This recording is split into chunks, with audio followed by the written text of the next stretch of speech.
Today, let's talk about a bold claim. If you can't afford a 15-year mortgage, you can't afford the home. But that's a pretty strong statement. What's the reasoning behind it? The idea is, a 15-year mortgage means bigger monthly payments, but you pay much less interest over time. Right? And it forces you to buy within your real means. But isn't a 30-year mortgage more common for most buyers? Definitely. Most people go for 30 years because the payments are lower. But over decades, you pay a ton more in interest. So the self-made millionaire money coach from the article says, if you need a 30-year loan, you're stretching your finances. Exactly.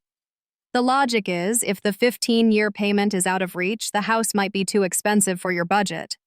But isn't that a bit harsh? Not everyone can afford those higher payments, especially first-time buyers. True. But it's about financial safety. Imagine losing your job or facing unexpected costs. Smaller payments feel safer, but you're tied to the loan for much longer.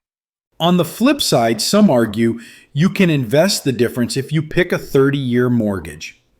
Maybe make your money work elsewhere. That's a fair point. But it takes discipline. Most people just spend the extra cash instead of investing it. Yeah, it's easy to say you'll invest, but reality is different. I know I'd probably end up buying more takeouts. Same here. Plus, owning your home outright in 15 years brings huge peace of mind. No more monthly payments. But if housing prices are high, isn't it unrealistic to expect everyone to hit that 15-year mark? Maybe. But the coach's perspective is to encourage smarter, not riskier, home buying decisions. I get that. But in cities where prices are crazy, this advice might lock out a lot of people. True. But taking on too much debt can lead to stress and even foreclosure. Maybe it's about finding balance. So, like buying a smaller house or waiting longer to save more? Exactly. Or considering other locations. It's not glamorous, but it's safer financially. I guess the real takeaway is to think beyond the monthly payment. It's about long-term stability. For sure.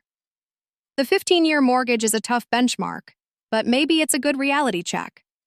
Or at least a good reminder to not let our eyes get bigger than our wallets. Absolutely. Would you ever try for a 15-year mortgage? Honestly, it sounds intimidating, but the idea of being mortgage-free so fast is tempting. Same. It's not for everyone, but it's worth considering if you want financial freedom sooner. Maybe listeners should run the numbers and see what makes sense for them. Great idea. And remember, sometimes the best home is the one you can truly afford without losing sleep. So what's more important, owning your dream home or owning peace of mind? That's the million-dollar question.